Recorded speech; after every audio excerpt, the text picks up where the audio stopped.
In the 13th century, the world did not know peace. It knew only the sound of hoofbeats. From the frozen steppes of the north, a cataclysm erupted that would redraw the map of humanity in blood and ash. The Mongol Empire. They were not just an army, they were a force of nature.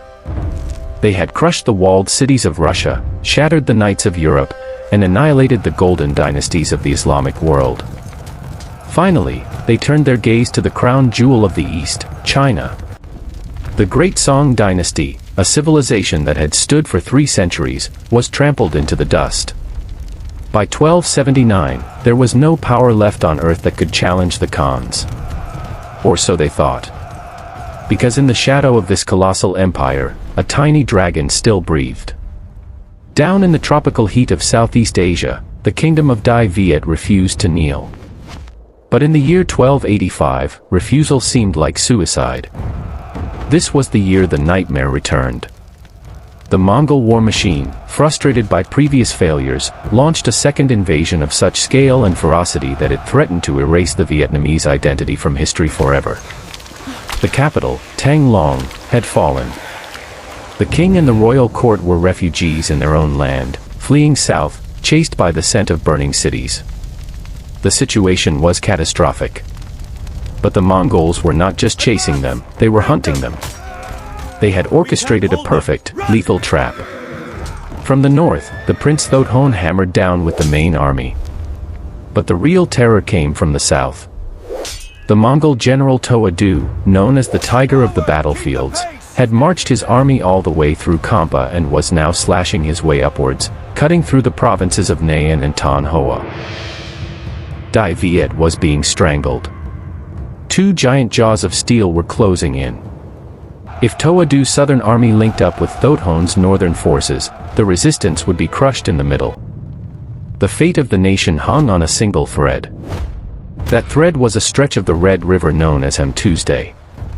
And the man holding the thread was not a giant warrior with a heavy club, but a scholar. A man who loved music, spoke distinct languages, and understood the one thing more powerful than a sword, the human mind. His name was Prince Tran Nhat Duat.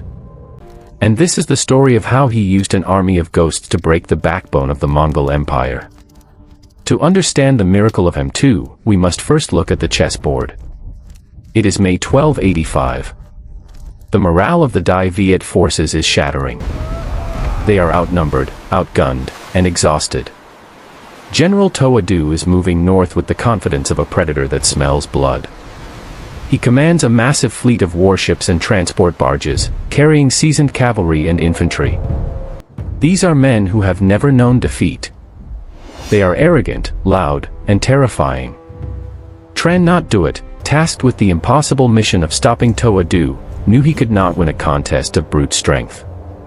His forces were a motley crew of retreating units and local militias. If he lined them up for a fair fight, they would be butchered before noon. He needed an edge. He needed chaos. And as fate would have it, he possessed a secret weapon that no one else could wield. Embedded within Tran Nhat Duat's ranks was a group of soldiers who shouldn't have been there. They were not Vietnamese. They were the remnants of the Song Dynasty, the Chinese empire that the Mongols had just destroyed. These men were refugees, officers, and soldiers who had fled south to escape the Mongol blade. For years, they had lived in exile, carrying the heavy burden of a lost homeland. To them, the Mongols were not just enemies, they were monsters who had murdered their families and desecrated their ancestors. Their hatred was a cold, hard thing, waiting for a release. Tran Nhat Duat, a man who spoke their language and respected their customs, saw an opportunity that a lesser general would have missed. He didn't just see extra bodies for the front line, he saw a psychological grenade. He knew the Mongol psyche. The Mongols were superstitious, but more than that, they were proud. They believed they had utterly extinguished the Song Dynasty. The idea that the Song could still fight was impossible. And so, on the eve of battle, Tran Nhat Duat gave a command that must have seemed insane to his lieutenants. He ordered the Song Loyalists to strip off their Dai Viet disguises. He opened the chests and brought out the old uniforms of the Song Dynasty. He handed them the flags of their fallen empire. He told them to dress as the soldiers they used to be. He was going to send them into battle not as mercenaries, but as ghosts. The morning of the battle, the Red River was shrouded in a thick, suffocating fog. It was the kind of tropical mist that swallows sound and distorts vision. On the Mongol ships, the sentries were relaxed. They expected perhaps a few desperate local skirmishers, nothing their heavy archers couldn't handle. Toa Do sat in his command ship, impatient to reach the rendezvous point with the Northern Army. Then, the drums began. Not the erratic beating of a panicked militia, but the disciplined, thunderous rhythm of a professional army. Out of the white void of the mist, the prows of the Dai Viet boats emerged. But as they closed the distance, the Mongol soldiers froze. Their eyes widened in disbelief. They didn't see the gold star of the Tran family. They saw the banners of the Song. They saw the distinctive armor and helmets of the empire they claimed to have buried years ago. For a few critical seconds, the Mongol chain of command paralyzed. Murmurs rippled through the decks. Is this a resurrection? Have the dead returned to fight for the South? Has the Song Dynasty regrouped in the jungles to strike back? In the heat of war, confusion is fatal. The arrogance of the Mongol troops turned into hesitation. Their archers lowered their bows, waiting for orders that came too late. That hesitation was all Tran Nhat Duat needed. With a roar that shook the water, the Allied fleet crashed into the Mongol formation. The Song Loyalists, fueled by a decade of suppressed rage, fought like demons. They boarded the Mongol ships with a ferocity that terrified the defenders. They weren't fighting for land, they were fighting for vengeance. Simultaneously, the main Dai Viet forces, utilizing their smaller, more agile river boats, swarmed the heavy Mongol junks. The Red River became a cauldron of death. The Mongol advantage lay in their cavalry, but on the shifting, unstable decks of the ships, their horses were useless liabilities. The heavy armor that protected them on the steps became their coffins in the water. Tran Nhat Duat directed the chaos like a conductor. He isolated the Mongol flagship, cutting Toa Do off from his support vessels. The Vietnamese forces used fire, their favorite weapon. Flaming arrows and small fire rafts drifted into the tight clusters of enemy ships. Panic set in. The disciplined Mongol formation disintegrated into a mob of burning timber and screaming men. Toa Do, the invincible tiger, watched his fleet crumble around him.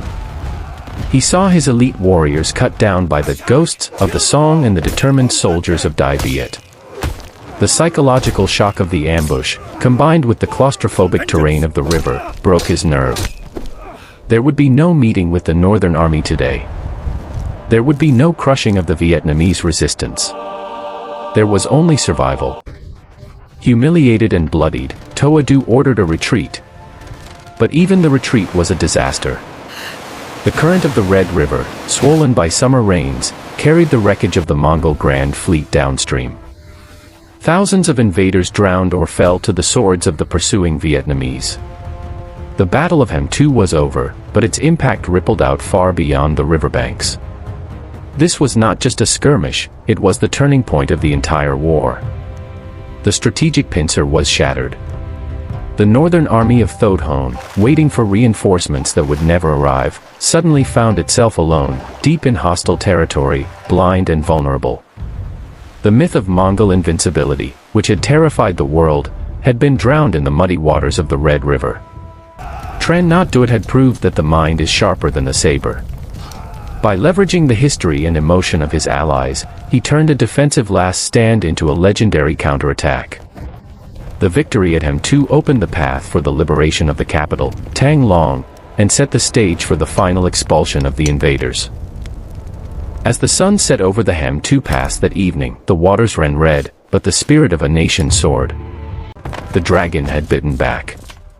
But the war was not fully won. Toa Do was beaten, but he was still alive, and the main Mongol host still occupied the north. The final reckoning was yet to come. If you think the psychological warfare at Hem Tu was brilliant, wait until you see how the Dai Viet forces handled the desperate river battle at Chuang Duong. But that is a story for another time. The waters of Hem-Tu eventually calmed, washing away the debris of the Mongol fleet, but the fire of resistance had only just begun to burn. Tran Nhat Duat didn't just win a battle that day, he shattered the myth of invincibility that had paralyzed the world. He proved that even against the greatest war machine in history, wit and psychological warfare could turn the tide. However, the war was far from over. General Toa Do, though bloodied and humiliated, was still alive, fleeing into the jungles. And in the north, the main Mongol host under Prince Tran Nhat Duat was still a coiled viper, waiting to strike. The jaws of the trap had been loosened, but the beast was not yet slain. The path to liberating the capital was now open, but it would require one more daring river assault to seal the fate of the invaders. That assault would happen at Chuang Duong, where the Dai Viet forces would not just use ghosts, but would steal the very spears of the enemy to pierce their hearts. What do you think of Tran Nhat Duat's risky decision to use the Song Loyalists? Was it a stroke of genius, or a gamble that could have backfired? I want to hear your thoughts in the comments below. If you enjoyed this deep dive into the blood and glory of medieval history, please leave a like. It helps our channel conquer the algorithm just as Dai Viet conquered the Mongols. And do not forget to subscribe and ring that notification bell. You do not want to miss the next episode, where we witness the Battle of Chuang Duong and the final, desperate flight of Tran Nhat Duat. I am Legendary Naval Battles, and remember, history is not just written, it is forged in fire. I'll see you on the next battlefield.